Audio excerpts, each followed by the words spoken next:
ক্বালা রাসূলুল্লাহ সাল্লাল্লাহু আলাইহি ওয়াসাল্লাম, নবীজি বলেন, মা বাসাল্লাহু নাবিয়্যান ইল্লা রাআল গানাম। আল্লাহ পাক রব্বুল আলামিন এমন কোন নবী দুনিয়াতে পাঠান নাই যে নবী মেষ চড়ায় নাই, ছাগল চড়ায় নাই। যত নবী দুনিয়াতে পাঠাইছে সবাই মেষ চড়িয়েছে, ছাগল চড়িয়েছে। ক্বালা আসহাবুহু, সাহাবারা বললেন, ইয়া রাসূলুল্লাহ ওয়া আনতা, আপনিও কি মেষ চড়িয়েছেন? নবীজি জবাব দেয়, কুনতু আরআহা আলা তারারিত লি আহলি মক্কা, আমি কয়েক দিরহামের বিনিময়ে পারিশ্রমিকে আমি মক্কাবাসীর ছাগল চড়াইতাম। আমি হালাল পারিশ্রমিকে মক্কাবাসীর ছাগল চড়াইতাম, মেষ চড়াইতাম। হালাল উপার্জনের জন্য নবীজি বলেন আমি মেষ চড়াইতাম। তাহলে হালাল উপার্জন করতেন নবীজি মেষ চড়িয়ে, কারণ রাসূলদের খাদ্য হালাল হতে হবে। আমাদের নবীও বলেন যে আমি উপার্জন করতাম কিভাবে, মেষ চড়াইতাম, এর বিনিময়ে আমি কয়েক কিরাত দিরহাম পাইতাম। তাহলে নিজের উপার্জিত এই হালাল ইনকামটা, এটা যত কষ্টকর হোক, এটা যদি হালাল হয়, এটার মধ্যে আলাদা একটা শান্তি আছে। সহিহ বুখারী 2072 নম্বর হাদিসের বর্ণনা। আনিল মিকদাম রাদিয়াল্লাহু তাআলা আনহু قال قال رسول الله صلى الله عليه وسلم, মিকদাম রাদিয়াল্লাহু তাআলা আনহুর বর্ণনা, রাসূলুল্লাহ সাল্লাল্লাহু আলাইহি ওয়াসাল্লাম বলেন, হাদিসের অনুবাদটা মন দিয়ে শুনেন, মা আকালা আহাদুন তাআমান কাত্তু খায়রাম মিন আইয়া আকুলা মিন আমালি ইয়াদিহি, কোন মানুষ তার হাতের উপার্জিত হালাল খাদ্যের চাইতে উত্তম খাদ্য আর কখনো খায় না। কোন মানুষ নিজের হাতের, নিজের কষ্টের উপার্জিত হালাল খাদ্যের চাইতে দামি খাদ্য, পবিত্র খাদ্য, এত উত্তম খাদ্য আর মানুষ খায় না। মানুষের কষ্টের হালাল উপার্জিত খাদ্যটা এটা এতটা দামি। পরে কি কয় দেখেন, ইন্না নবিয়াল্লাহি দাউদ আলাইহিস সালাতু ওয়াস সালাম কানা ইয়াকুলু মিন আমালি ইয়াদিহি, আল্লাহ নবী দাউদ আলাইহিস সালাতু ওয়াস সালাম নিজের হাতের উপার্জিত, এই উপার্জিত ইনকামের পর ওই ইনকাম দিয়ে তিনি হালাল খাদ্য গ্রহণ করতেন। এর মানে নবী দাউদ নবীও নিজের কষ্টার্জিত হালাল খাদ্য গ্রহণ করতেন। এই হাদিস থেকে বুঝলাম আমাদের হাতে হালাল খাদ্য উপার্জন, আমাদের হাতে হালাল উপার্জনটা এবং এটা দ্বারা হালাল খাদ্য সঞ্চয় করা, এটা হলো সবচেয়ে উত্তম। নবী দাউদ আলাইহিস সালাতু ওয়াস সালাম উনিও নিজের হাতে কামাই করতেন, এই সঞ্চয়কৃত ওনার অর্থ দিয়ে উনি জীবিকা নির্বাহ করতেন। বুখারী শরীফের 2074 নম্বর হাদিসের বর্ণনা। আন আবি হুরায়রা রাদিয়াল্লাহু তাআলা আনহু قال قال رسول الله صلى الله عليه وسلم, নবীজি বলেন, লা আইয়াহতাতিবা আহাদুকুম হুজমাতান আলা যহরিহি খায়রুন লাহু মিন আইয়াসআলা আহাদান ফায়ুতিয়াহু আও ইয়ামনাআ। কি কয় দেখেন, নবীজি বলেন তোমাদের কোন ব্যক্তি কাঠের বোঝা পিঠের মধ্যে বহন করা ওই ব্যক্তির চাইতে উত্তম যে ব্যক্তি অন্য কারো কাছে ভিক্ষা চায়।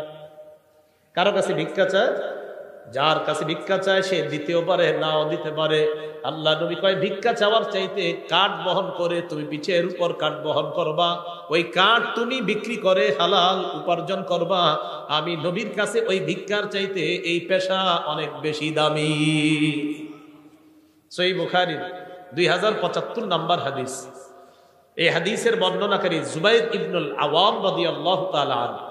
عن الزبير بن العوام رضي الله تعالى عنه قال قال رسول الله صلى الله عليه وسلم لأن يأخذ أحدكم أحبله خير له من أن يسأل الناس। কি কয় দেখেন, তোমাদের কোন ব্যক্তি রশি নিয়ে জঙ্গলে যাইবা, যাওয়ার পর লাকড়ি সংগ্রহ করবা, ওই লাকড়ি রশি দিয়ে বাঁধার পর ওই লাকড়ি বিক্রি করে হালাল উপার্জন করবা, এটা মানুষের কাছে চাওয়ার চাইতে অনেক দামি। তাহলে হালাল উপার্জন অন্য কারো কাছে ভিক্ষা করার চাইতে অনেক দামি। দুইটা হাত ভালো আছে, এই ভালো আছে, দুই হাত পা সব সুস্থ, আপনি ভিক্ষা করার চাইতে হাতে কোনো কাজ টাজ করে হালাল উপার্জন করা, এটা নবীজি দামি উপার্জন বললেন। আমার সাথে একটা বাংলা বলেন, বলেন ভালো মানুষের জন্য ভালো সম্পদ কতই না উত্তম। আবার বলেন ভালো মানুষের জন্য ভালো সম্পদ কতই না উত্তম। এবার একটা হাদিস শুনেন, আল আদাবুল মুফরাদ, ইমাম বুখারীর লেখা, 299 নম্বর হাদিস। আমর ইবনুল আস রাদিয়াল্লাহু তাআলা আনহুর বর্ণনা, তিনি বলেন, বাসাইলাইয়া নবী সাল্লাল্লাহু আলাইহি ওয়াসাল্লাম, আমর ইবনুল আস রাদিয়াল্লাহু তাআলা আনহু বলেন, আল্লাহর নবী আমার কাছে সংবাদ পাঠিয়েছেন, ফাআমারানি আন আখুযা আলাইয়া সিয়াবি ওয়া সিলাহি সুম্মা আতিহি, আমি যেন যুদ্ধের পোশাক পরে অস্ত্রে শস্ত্রে সুসজ্জিত হয়ে আল্লাহ নবীর কাছে আসি, এই সংবাদ আমার কাছে পাঠাইছেন। আমর ইবনুল আস বলেন, ফাআলতু ফাআতাইতুহু ওয়া হুয়া ইয়াতাওয়াদ্দা, আমি যুদ্ধের পোশাক পরলাম, অস্ত্রে শস্ত্রে সজ্জিত হয়ে আল্লাহ নবীর কাছে গেলাম, গিয়ে দেখি আল্লাহ নবী ওযু করে। নবীজির কাছে যাওয়ার পর ফাসআদা ইলাইয়াল বাসার, নবী আমার দিকে এইভাবে মাথা উঠায় ভালোভাবে তাকাইলেন, গভীরভাবে আমাকে দেখলেন। আবার বলছি, আমি নবীজির কাছে গেলাম, নবী ওযু করতেছে, আমি যাওয়ার পর নবী গভীরভাবে আমার দিকে তাকায় রয়েছে অনেকক্ষণ। সুম্মা তাআ, এরপর মাথা নিচে নামাইছে। এরপর আল্লাহ নবী আমাকে বলেন, ইয়া আমর, ইন্নী উরিদু আন আবআসাকা আলা জাইশিন ফায়ুগনিমুকাল্লাহ, আমি তোমাকে একটা সেনাবাহিনীর প্রধান বানিয়ে পাঠাইতে চাই। আমার আশা ওই বাহিনীর সাথে যাওয়ার পর যুদ্ধ করবা, আল্লাহ অনেক গনিমতের মালের মালিক তোমাকে বানাবেন। আমর ইবনুল আস এটা যখন শুনলেন, নবী বললেন, ওয়া ইন্নী আরগাবু লাকা মিনাল মালি সালিহা, আমার আশা তোমার যেন কিছু ভালো সম্পদ অর্জন হয়, এটা আমার আশা। আবার বুঝবেন, নবীজি বললেন, আমর, আমার আশা তোমার যেন কিছু ভালো মাল হয়, সম্পদ হয়, এটা আমার আশা, তাই তোমাকে আমি যুদ্ধে পাঠাইতেছি, এবং আমার আশা এই যুদ্ধে আল্লাহ তোমাকে অনেক নিয়ামত দান করবেন। আমর ইবনুল আস বললেন, ইয়া রাসূলুল্লাহ, মা আসলামতু রাগবাতান ফিল মাল, হুজুর আমি তো সম্পদ অর্জন করার জন্য ইসলাম গ্রহণ করি নাই। সুবহানাল্লাহ। ইন্নামা আসলামতু রাগবাতান ফিল ইসলাম, আমি ইসলাম গ্রহণ করেছি ইসলামের আকর্ষণে। ফাকুনু মা রাসূলিল্লাহি সাল্লাল্লাহু আলাইহি ওয়াসাল্লাম, আমার আশা আমি ইসলাম গ্রহণ করার পর আল্লাহ নবীর সাথে থাকতে পারবো, এই আশায় আমি মুসলমান হইলাম। নবীজি বললেন, আমর, নি'মাল মালুস সালিহু লিল মারইস সালিহি, ভালো মানুষের জন্য ভালো সম্পদ কতই না উত্তম। সুবহানাল্লাহ। তুমি একজন ভালো মানুষ, তোমার জন্য ভালো সম্পদ হওয়া, এই ভালো মানুষের জন্য ভালো সম্পদ হওয়া কতই না উত্তম। তাহলে এটা আমার কথা না, এটা নবীজির কথা। ভালো মানুষের জন্য ভালো সম্পদ, এটা কতই না উত্তম। তুমি একটা ভালো মানুষ, তোমার জন্য ভালো সম্পদ হওয়া, এটা অনেক উত্তম, এটা অনেক নিয়ামতের। তাই আমি চাই কিছু হালাল সম্পদ, কিছু হালাল মাল তোমার হয়ে যাক। ভালো মানুষের হালাল মাল হওয়া এটা দোষণীয় না, বরং ভালো মানুষের ভালো সম্পদ হওয়া এটা কতই না উত্তম, এটা আল্লাহর পক্ষ থেকে তার জন্য নিয়ামত। আল্লাহ আমাদের সকলকে হালাল উপার্জন করার তৌফিক দান করেন। এবার আসেন হালাল হারামের ব্যাপারে কিছু কথা। হালাল উপার্জন বা হালাল খাদ্য খাওয়ার জন্য আল্লাহ আদেশ করেছেন। কে আদেশ করেছেন? এটা সব মানুষদেরকে আদেশ করেছেন। সূরা বাকারা 168 নম্বর আয়াতে আল্লাহ বলেন, ইয়া আইয়ুহান নাস কুলু মিম্মা ফিল আরদি হালালান তাইয়্যিবা, হে মানুষ, পৃথিবীর মধ্যে যা হালাল পবিত্রতা তোমরা খাও। এই আয়াত নাযিল হওয়ার পর সাদ ইবনে আবি ওয়াক্কাস রাদিয়াল্লাহু তাআলা আন আল্লাহ নবীকে বললেন, উদউল্লাহ লি আইয়াজআলানি মুস্তাজাবাদ দাওয়া, ইয়া রাসূলুল্লাহ, আল্লাহর কাছে দোয়া করেন আল্লাহ যেন আমাকে মুস্তাজাবুদ দাওয়া বানায়া দেয়। বলেন মুস্তাজাবুদ দাওয়া, বলেন। মুস্তাজাবুদ দাওয়া মানে দোয়া করার সাথে সাথেই কবুল হয়ে যাবে।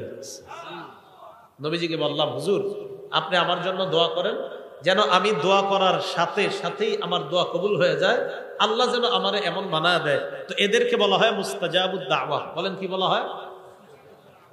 নবীজি বললেন, ইয়া সাআদ আতিম মাতআমাক তাকুন মুস্তাজাবাদ দাওয়া, সাআদ হালালটা পবিত্র করো, সাআদ খাবারটা পবিত্র করো, সাআদ খাবারটা পবিত্র করো, সাআদ হালাল খাদ্য খাও, তাকুন মুস্তাজাবাদ দাওয়া, পেটে হালাল লুকাও, তুমি মুস্তাজাবুদ দাওয়া হয়ে যাবা। পেটে যদি হালাল খাবার যায়, আল্লাহর কাছে যা বলবা আল্লাহ তাই কবুল করবেন। হালাল খাও, হালাল খাও, মুস্তাজাবুদ দাওয়া হয়ে যাবে। তাহলে বলেন দোয়া কবুলের জন্য শর্ত কি? খাওয়া হালাল, ভিতরে হালাল, হালাল ঢুকাইতে হয়। সূরা নাহল 114 নম্বর আয়াত আল্লাহ বলেন ফাকুলু মিম্মা রাযাকাকুমুল্লাহু হালালান তাইয়্যিবা, আল্লাহ যে রিজিক তোমাদেরকে দিয়েছেন তা থেকে পবিত্র হালাল যে রিজিক তা তোমরা গ্রহণ করো। ওয়াশকুরু নি'মাতাল্লাহ, এবং আল্লাহর নিয়ামতের শুকরিয়া আদায় করো। বলেন আমার সাথে, হালাল খাবো, বলেন, আর আলহামদুলিল্লাহ বললেন। হালাল খাবো, শুকরিয়া আদায় করলেন। তো আল্লাহ বলেন তোমরা হালাল খাও আর শুকরিয়া আদায় করো, হালাল খাও, শুকরিয়া আদায় করো। আর হালাল খেয়ে যত শুকরিয়া আদায় করবেন তত আপনার নেয়ামত আল্লাহ পাক রব্বুল আলামিন বাড়িয়ে দিবেন। হালাল খাদ্যের জন্য আল্লাহর কাছে দোয়া করবেন। তিরমিজি শরীফের 2361 নম্বর হাদিসের বর্ণনা, ক্বালা রাসূলুল্লাহ সাল্লাল্লাহু আলাইহি ওয়াসাল্লাম, নবীজি বলেন আল্লাহুম্মা জাআল রিজকা আলি মুহাম্মাদিন কুতা। নবীজি আল্লাহর কাছে দোয়া করতেন, আল্লাহ মুহাম্মদ সাল্লাল্লাহু আলাইহি ওয়াসাল্লামের পরিবারের জন্য জীবন ধারণের উপযোগী হালাল খাদ্যের ব্যবস্থা করে দেন। সুখী মানুষের তিনটা অবস্থা নবী বলছেন। একজন মানুষের মাঝে 3 গুণ পাওয়া গেলেই সে সুখী। বলেন কয় গুণ? 3টা গুণ যদি আগামীকাল সকালে আপনার মাঝে পাওয়া যায় তাহলে বুঝবেন আগামীকাল আপনি সুখী। কয় গুণ? হ্যাঁ, কালকে পাওয়া গেলে কালকেই সুখী। দলিল তিরমিজি শরীফের 2346 নম্বর হাদিসের বর্ণনা, 2346। ক্বালা রাসূলুল্লাহ সাল্লাল্লাহু আলাইহি ওয়াসাল্লাম, নবীজি বলেন মান আসবাহা মিনকুম আমিনান ফি সিরবিহি, তোমাদের মধ্যে কোনো মানুষ যদি সকাল অবস্থা হয় এমন অবস্থায় তার পরিবার নিয়ে সে নিরাপদে আছে। 1 নাম্বার, তোমাদের মধ্যে যদি কারোর সকাল এমন অবস্থায় হয় সে পরিবারের মধ্যে নিরাপদ, পরিবার সহ পুরা নিরাপদে আছে। 1।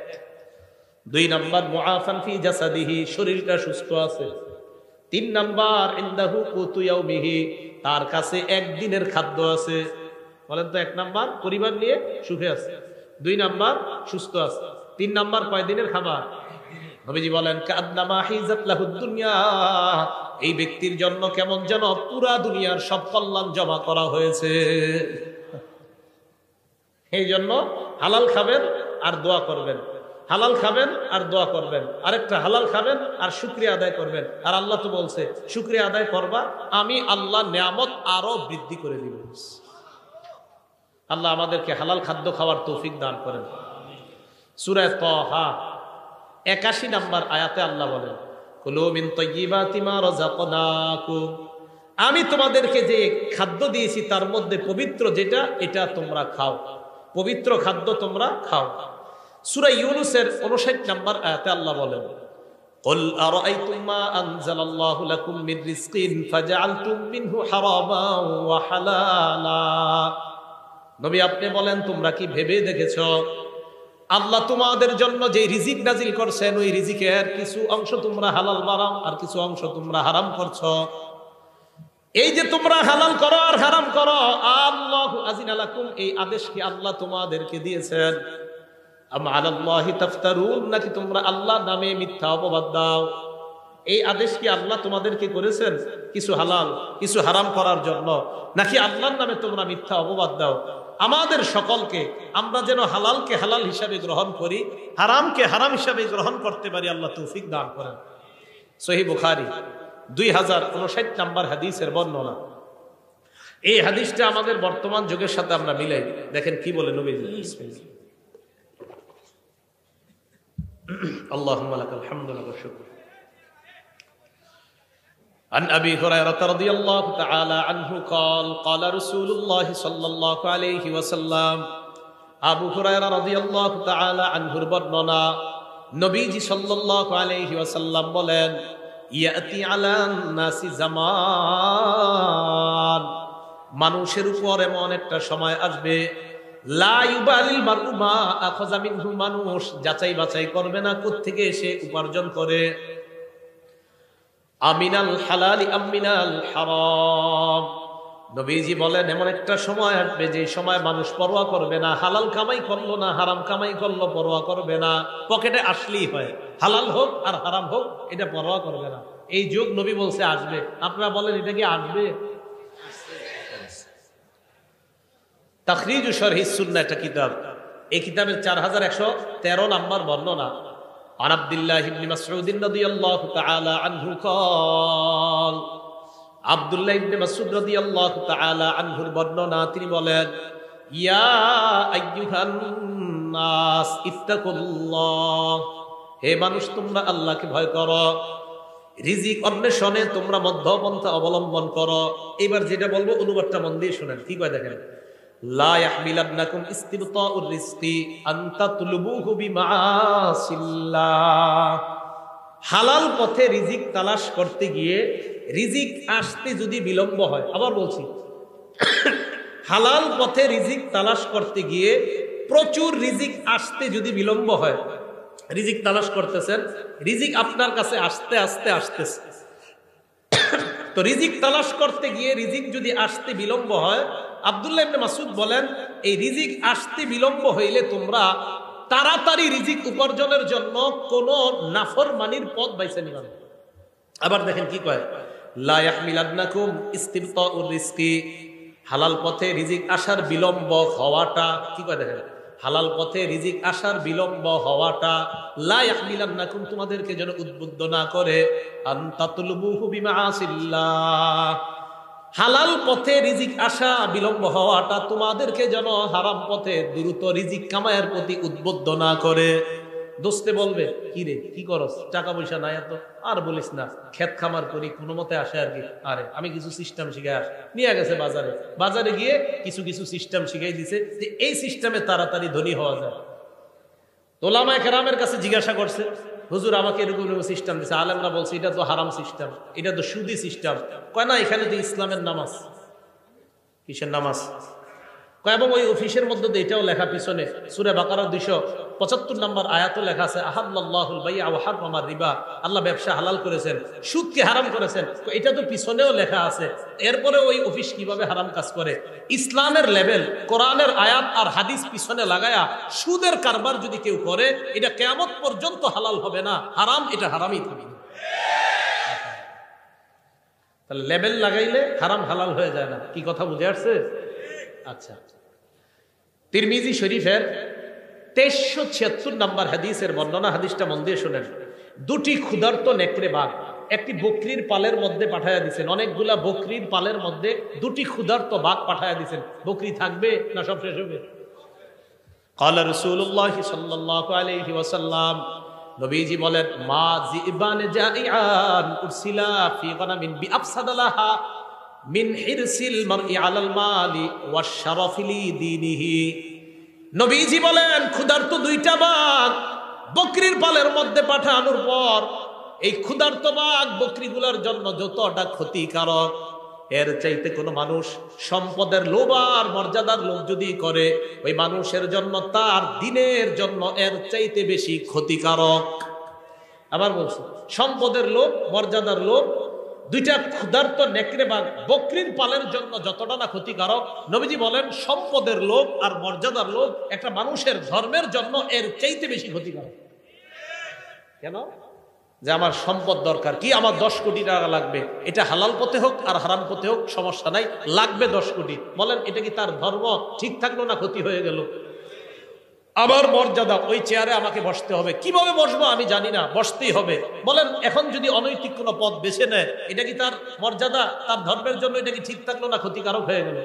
তাহলে মর্যাদা এবং সম্পদের লোভ, এই দুই লোভ মানুষের ধর্মের জন্য এতটা ক্ষতিকারক, যতটা না ক্ষতিকারক ক্ষুধার্ত নেকড়ে বাঘ বকরির জন্য এর চাইতে বেশি ক্ষতিকারক মানুষ সম্পদের লোভ অনৈতিক পন্থায় করা, আর মর্যাদার লোভ অনৈতিক পন্থায় করলে তার চাইতে বেশি ক্ষতিকারক হয়। তিরমিজি শরীফ 2416 নম্বর হাদিসের বর্ণনা। ক্বালা রাসূলুল্লাহ সাল্লাল্লাহু আলাইহি ওয়াসাল্লাম, নবীজি বলেন, লা তাজুলু কদামা ইবনি আদম হাত্তা ইউসআলা আন খামস, বনি আদমের পা, দুই পা নড়বে না কিয়ামতের ময়দানে 5 প্রশ্ন করার আগ পর্যন্ত। বলেন কয় প্রশ্ন?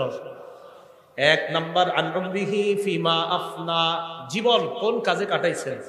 2 নাম্বার আন শাবাবিহি ফিমা আবলা, যৌবন কোথায় নষ্ট করছেন। রাত 12টার পর দরজা লাগিয়ে মোবাইলটা সামনে নিয়ে যৌবন কি নষ্ট করেছেন কিনা, কিয়ামতের মাঠে এটার হিসাব দিতে হবে।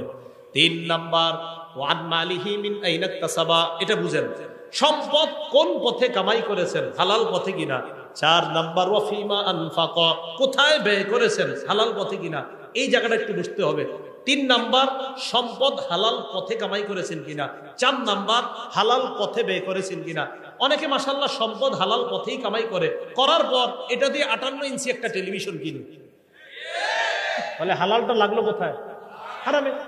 তাহলে হালাল পন্থায় টাকা কামাইলেন আপনি, কামাই করার পর আপনি এবার এই হালাল টাকা দিয়া বিশাল বড় একটা স্ক্রিনের ব্যবস্থা করলেন সিনেমা দেখার জন্য, তাহলে টাকা কোথায় লাগাইলেন?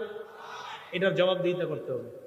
তো 3 নাম্বার হালাল পথে কামাইছেন কিনা, 4 নাম্বার হালাল পথে ব্যয় করেছেন কিনা, 5 নাম্বার ওয়ান ইলমিহি ফিমা বিমা যা আমিলা ফিমা আলিমা, আপনি যা জানলেন সেই অনুযায়ী আমল করেছেন কিনা, এটা কিয়ামতের মাঠে জিজ্ঞাসা করা হবে। এই জায়গাটা একটু বুঝেন। একটু আগে আমি হালাল হারামের ওয়াজ করছি না, জোরে বলেন। সুদ কি? হালাল পন্থায় টাকা কামাই করে হারাম পথে ব্যয় করা, এটা কি জায়েজ না নাজায়েজ? এই যে আমার থেকে বিষয়টা জানলেন, একটা বিদ্যা জানলেন কিনা, জানার পরে যদি আপনি ঠিক মতো আমল না করেন কিয়ামতের মাঠে এটা জবাবদিহিতা করতে হবে। 5 নাম্বার প্রশ্ন, তুমি যা জানলা ওই জানা অনুযায়ী আমল করছো কিনা। এই যে এতক্ষণ পর্যন্ত আপনি জানলেন হালাল কোনটা হারাম কোনটা, এখন আমার থেকে যে জানলেন তার মানে একটা বিদ্যা জেনে ফেললেন, এই বিদ্যা অনুযায়ী সঠিকভাবে আমল করছেন কিনা এটা কিয়ামতের মাঠে আপনাকে জিজ্ঞাসিত হতে হবে। সুদ কি জানছেননি? জোরে বলেন, সুদ কি? এটা কি জানছেন? তো খবর আছে, আল্লাহ বুঝার তৌফিক দান করেন। এখন আপনি সঠিক পথে চলার জন্য কি দরকার? আপনি যার সাথে চলাফেরা করবেন এই মানুষটা ভালো হতে হবে। বুঝেন নাই? যার সাথে চলবেন তিনি কি হতে হবে? তিরমিজি শরীফ 1378 নম্বর হাদিস, ক্বালা রাসূলুল্লাহ সাল্লাল্লাহু আলাইহি ওয়াসাল্লাম, নবীজি বলেন, আর রাজুলু আলা দীনি খালিলিহি ফালয়ানজুর আহাদুকুম মাইয়ুখালিল। নবীজি বলেন, মানুষ তার বন্ধুর রীতিনীতির অনুসারী হয়। তোমাদের প্রত্যেকে যেন চিন্তা করে কাকে বন্ধু বানাও। সুদখোরকে যদি বন্ধু বানান আপনারা ওইটা সুদখোর বানাবে। বন্ধু কারে বানাইতেছেন এটা আপনি বুঝে শুনে বানাইতে হবে। মানুষ তার বন্ধুর রীতিনীতির অনুসারী হয়, অতএব মানুষ যেন চিন্তা করে যে সে কাকে বন্ধু বানায়। আল্লাহ আমাদের জীবনে একজন প্রকৃত বন্ধু আল্লাহ আমাদেরকে ব্যবস্থা করে দেন। সহিহ বুখারীর একটা বর্ণনা শোনেন, 3842 নম্বর হাদিসের বর্ণনা। আবু বকর সিদ্দিক রাদিয়াল্লাহু তাআলা আনহুর এক আশ্চর্য ঘটনা। ওনার একজন গোলাম ছিল, আম্মা জান আয়েশা সিদ্দিকার বর্ণনা, কানা লি আবি বকর সিদ্দিক রাদিয়াল্লাহু তাআলা আনহু গুলাম কানা ইখরিজু লাহুল খরাজ। আবু বকর সিদ্দিক রাদিয়াল্লাহু তাআলা আনহুর একজন গোলাম, তিনি কর বের করতেন। আবু বকর সিদ্দিক রাদিয়াল্লাহু তাআলা এই কর যে বের করে আনতেন এটা থেকে তিনি খাইতেন। একদিন এই গোলাম কি করছে, ফাজাআ বিশাইইন, একদিন কি জানি একটা নিয়ে আসছে, আনার পর আবু বকর সিদ্দিককে বললেন এটা খান। আবু বকর সিদ্দিক এটা খাইলেন। খাওয়ার পর গোলাম বলে, আতাদেরি মা হাযা, আপনি কি জানেন আপনি কি খাইছেন? কয় কেন, কি হইছে? কয় কুনতু তাকাখানতু ফিল জাহিলিয়া, আমি জাহিলি যুগে গণনা করতাম, ভাগ্য গণনা করতাম। কি গণনা করতাম? ভাগ্য। কয় মা উহসিনুল কাহানা ইল্লা আন্নী খাদাতুহু, আমি ভাগ্য গণনা কিছুই জানতাম না, হুদাই মানুষের ধোঁকা দিতাম। আমাদের দেশেও বিভিন্ন ওভারব্রিজের নিচে বিভিন্ন জায়গায় জায়গায় ভাগ্য গণনা করা হয়। হয়তো 100 জনের মধ্যে একজনের একটা কইছে, এটা কোনো মতে লেগে গেছে, ওই একজন গিয়ে আরো 10,000 রে বোকা বানায় এখানে নিয়ে আসে। এগুলা মিথ্যা কথা। এদের কাছে যারা যাবে তাদের ইমানের মধ্যে খতরা এসে যাবে। ভাগ্য গণনা এগুলো বিশ্বাস করবেন না। তো উনি বলেন, আমি মানুষের ধোঁকা দিতাম, হুদাই আমি ভাগ্য গণনা করতে পারতাম না। তো কি হয়েছে? আমি যার ভাগ্য গণনা করছি জাহিলি যুগে, এরকম একজনের সাথে আমার দেখা হয়ে গেছে আজকে, উনি আমাকে এইগুলা দিছে, আমি আপনারে নিয়ে আসলাম আপনার কাছে। ওই ভাগ্য গণনার যে পারিশ্রমিক, এই পারিশ্রমিক আপনার কাছে আনছি, এটাই আপনি খাইছেন। আবু বকর সিদ্দিক কয় সর্বনাশ। ফাআদখালা ইয়াদাহু, মুখে হাত ঢুকাইছে। ফাকাআ কুল্লা শাইইন ফি বাতনিহি, পেটে যা ছিল মুখে হাত ঢুকায়া সব বমি করে ফেলায় দিছে। সব বমি করে কি করছে? ফালায়া দিছে। তাহলে কি বোঝা গেল? হারাম ওনার পেটে ঢুকবে আবু বকর সিদ্দিক রাদিয়াল্লাহু তাআলা আনহু, এটা উনি সহ্য করলেন না, এটা উনি বরদাস্ত করলেন না।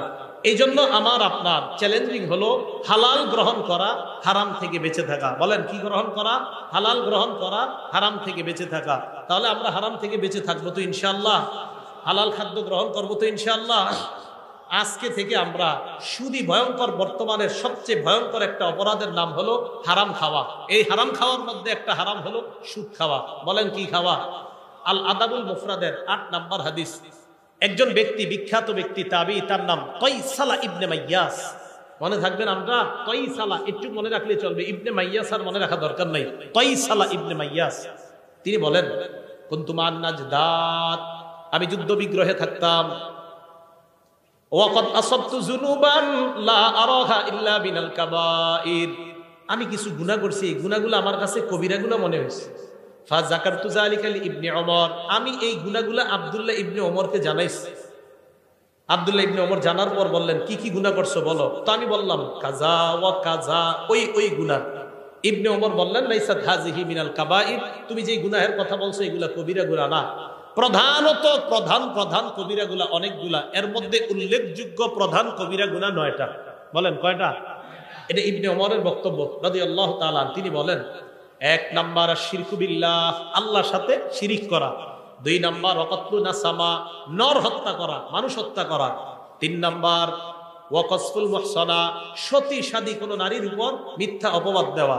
4 নাম্বার ওয়াকলুর রিবা, সুদ খাওয়া।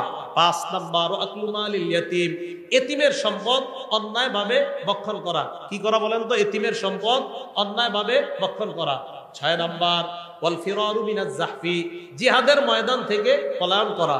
7 নাম্বার ওয়া ইলহাদুন ফিল মসজিদি, মসজিদের মধ্যে ধর্মদ্রোহী কাজ করা। 8 নাম্বার আল্লাযী ইস্তাসখিরু, ধর্ম নিয়ে উপহাস করা। 9 নাম্বার ওয়া বুকাউল ওয়ালিদাইনি মিনাল উকুক, আপনার নাফরমানির কারণে পিতামাতার চোখ দিয়ে পানি আসা, এটাও ভয়ঙ্কর 9 অপরাধের অন্তর্ভুক্ত। আপনি খারাপ আচরণের কারণে পিতা মাতার চোখ দিয়ে পানি আসা। এই 9টার মধ্যে আকলুর রিবা, দেখেন সুদ খাওয়া আছে। বলেন সুদ খাওয়া আছে?